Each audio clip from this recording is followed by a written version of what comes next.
Hey, what's up guys? In today's video, I want to talk about the biggest first order that I've ever placed for my Amazon FBA business, which as you can see behind me, amounted to $21,200. And I am not recommending that you guys wire that much money to a company that you have never met that exists on the other side of the world for an order, because it is quite a bit, unless you can afford to lose it, I guess.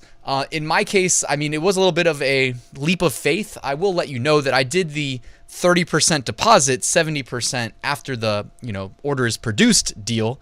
And I felt comfortable with sending the 70% because pretty much everything was custom and branded. So I knew it wasn't fake. But anyways, I want to tell you the story of how all of this panned out. So that's the plan for today's video. Let's get started. So within this order, I was launching 5 brand new SKUs to my Amazon Seller Central account. And this was all Amazon FBA products. With Amazon FBA products, that means it's fulfilled by Amazon, which implies, yes, I had to pay for production of the products, then have it shipped to the United States where it's ultimately going to be warehoused by Amazon. And following each order, they have one of their associates, which is what they call them. I toured an Amazon FBA warehouse, and that's the one thing that it's like they kept saying associate, associate, associate. So I don't know, that one always stuck with my brain. So then they have an associate go pick, pack, and ship these products to the customer. So I do love FBA from a scalability and passive perspective. Otherwise, this wouldn't be feasible for me to do. I was working a 9-to-5 and working my second job as a teacher at the time. But fortunately for me, as a developer, I had a bank across the street. I would just walk across the street, do a wire transfer, and the rest is all pretty passive. It's all kind of conducted through a computer, right? That's what's really cool. You can be the, only employee of really any size e-commerce business and do it from your, computer chair. So anyways, that's what I was doing. With this specifically though, I'm going to tell you the story. This was 5 SKUs, and to be honest, like 3 of them were pretty similar. It was kind of the same product with just minor variations on each one. And the other 2 were different products completely from the original 3 and from each other, but altogether they were related because they were all being launched in their own brand. Now, this brand was tied to my website. You guys have heard me talk about that I launched a website while I was in college 10 years ago, basically at this point, over 10 years ago now. And I did it for fun, really to learn how to be a web developer. Every time I made improvements to it, I was becoming, better at a technical perspective. My technical skills were getting sharper, but also I, enjoyed doing the website content. And to this day, it still does pretty well. But anyways, when I launched this brand, this is my Google Analytics. It was in 2018. So you can see here in 2018, this website alone brought in 2.2 million users. And 4.2 million page views. So hopefully you guys see that, there's marketing potential here from just a website traffic perspective, because the brand that I'm launching was actually tied in the same niche to the interests of people on this website that I, run and maintain. And I had another added benefit. I already had an existing SKU selling on Amazon. I mean, this isn't even actually accurate because I had 3 SKUs because I liked to launch. Sorry if I'm getting out into the woods here. I always like to give you insights into my brain and why I did things. But it was basically the same product, but I had packed it into different quantities in the packs. So I really had 3 SKUs of this existing product. And the reason I did them in 3s was because you could run what was called headline search ads back then. Now they're called sponsored brand ads. And you could get the advertising spot at the very top of search results. And not a lot of people actually launched products in 3s. So you could sometimes get the best advertising real estate for cheap. You just had to have the ambition and the understanding and then actually execute. So of course I did that. This existing SKU, by the way, very profitable, basically a 40% profit margin. So yeah, extremely profitable. I'll tell you what happened to that SKU later on though. So profit margins for the 5 new SKUs that I was launching, one of them 10% roughly. I actually can't even find data on that. I think I just deleted it, and you know what? I won't even wait to tell you, but that one ended up being a big problem. I'll explain why, but I don't think I made any money on that. I'm pretty sure I lost a couple hundred, if not, $1,000 on the first SKU. So not off to a great start. Profit margin, by the way, when you just launch a product, which is what you're seeing the I just launched a product profit margins, okay? they're not going to be that high, but they're typically higher than this. So I'm not trying to say that I'm perfect. If anything, me showing you this data, which is actual data, is showing you that I'm far from it. But also, this was 2018. So I'm going through the progression. And also, when you do stuff like launching 5 SKUs at a time, you're kind of doing the rapid progression, okay? Like, and at this point too, I already had, I don't even know, probably like 8 or 9 products that were live in my Seller Central account that were making me money, okay? So, I mean, not all of them necessarily had to have been making me money. Each one's its own unique story, but it made me feel confident enough to go for this, what I'm showing you in this. So the next SKU had a 13.7% profit margin, and I will give you a little hint that later on down the line, that SKU actually is doing really well, and I still sell it today. Beyond that, the other 3 that I mentioned were very similar: 8.8% profit, 11.5% profit, and 7.5% profit margin. And another problem kind of lies within one of those SKUs. I'll tell you the story in a second here. So problem number 1, though, my little 10% SKU up here that ultimately I'm sure I lost money on, had a big problem with it. There was an issue with shipping it. I made the mistake of not talking to my freight forwarder. His name is Simon, by the way, and I actually went to China and met him in 2018. I forgot about that. So that's the same year. Simon, by the way, I'll put you in touch with him if anybody decides to join my Amazon FBA full course step-by-step, where I handhold you through the whole process, which was written years after I went through, you know, the progression that I'm talking about right now in this video. But I actually put you in touch with my freight forwarder, so you have somebody on the ground who can help you with pretty much everything. I didn't run it by him, so it was my mistake, and I learned the hard way that, oops, I should have done that. So I had a problem with shipping, and I actually had to like lean on Simon and his company for help prepping my products to be able to be shipped.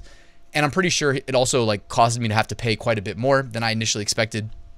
I don't want to go into the details of what I was selling because I do still sell some of the products, but it was a big problem. So just run it by your freight forwarder before you place your order. That is a big takeaway. All right, I learned that one the hard way. Another problem was the third SKU here, the one behind me that says 7.5% profit. I ultimately ended up running into an issue with somebody that held a patent on the exact thing that differentiated this SKU from the other 2 SKUs. Not good. And I don't know if I mentioned it, but this product was quite large and quite heavy, so really suboptimal.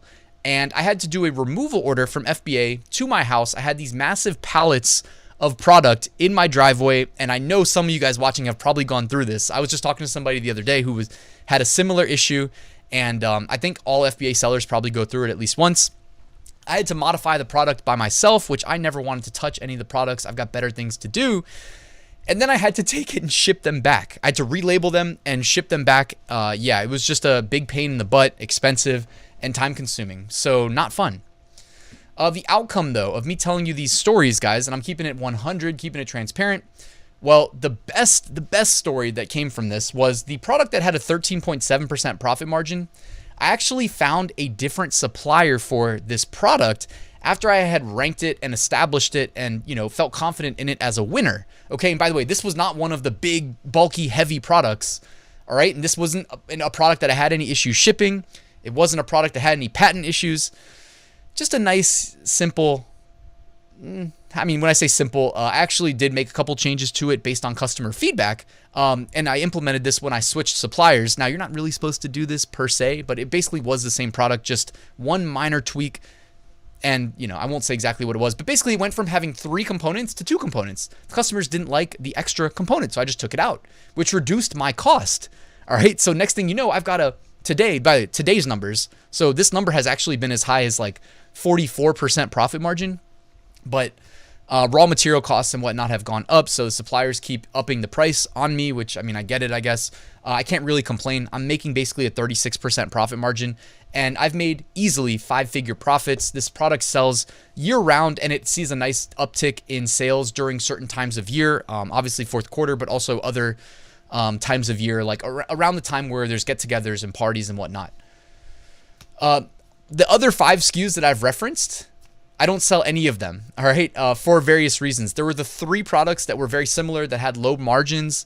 They were too big and too heavy, all right, that I didn't want to deal with it. Like, and for as much as it cost me to bankroll and keep them in stock, the ROI wasn't high enough on a percentage basis. Now, I mean, again, like when you're charging a lot for them, I mean, I could probably charge as much as $200 per product, but, and I mean, honestly, I should go look at like the existing sellers on Amazon and see what they're charging. I bet you they're charging 200, but like, it just wasn't worth it. And also, I mean, I'm putting all that money, you know, out into inventory, and then I have to turn the inventory over. Otherwise, the money's stuck in like unproductive assets. So you got to figure out all of those things, guys. You know, you can't speculate on crypto if all your money's tied up in these expensive Amazon products, right? Another one of the products I told you, it had a shipping issue. I lost money on it immediately, never reordered it. Learning lesson. Also, demand wasn't that high. I was basically trying to bring something to market that didn't exist. And you know what? Hey, it's just too hard. I mean, I'm not saying you'll never do it, but I'm saying I don't probably ever want to do that again. Just too much work. The other one was the SKU that already existed that had a 40% plus profit margin. In summary, what happened here, another learning experience. I didn't have brand registry to protect my listings, and I had 3 SKUs. So I'm calling it one SKU. Let's just point to this box and say it's this box. It was actually 3 SKUs. And man, I mean, those were making money hand over fist. Not expensive at all to keep in stock. Not a unique product by any stretch. I mean, literally, it was just a product that was already selling on Amazon, and I just made a really nice product listing and did really good job with the keywords and then ran ads. You know, the typical playbook, guys. Unfortunately, because I couldn't kick sellers off of my listing, it just became a race to the bottom, people undercutting each other.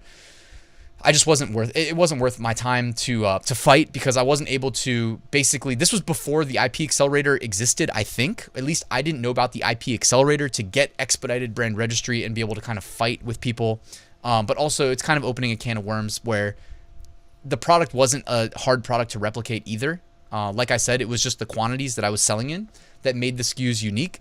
And so, you know, Amazon's rules are you're not really supposed to kick people off if they are selling the exact product you're selling. And I didn't have any branded components on the product itself. Just the listing was branded, and it was attached to the brand of my website. So anyways, guys, that's the story I wanted to tell you.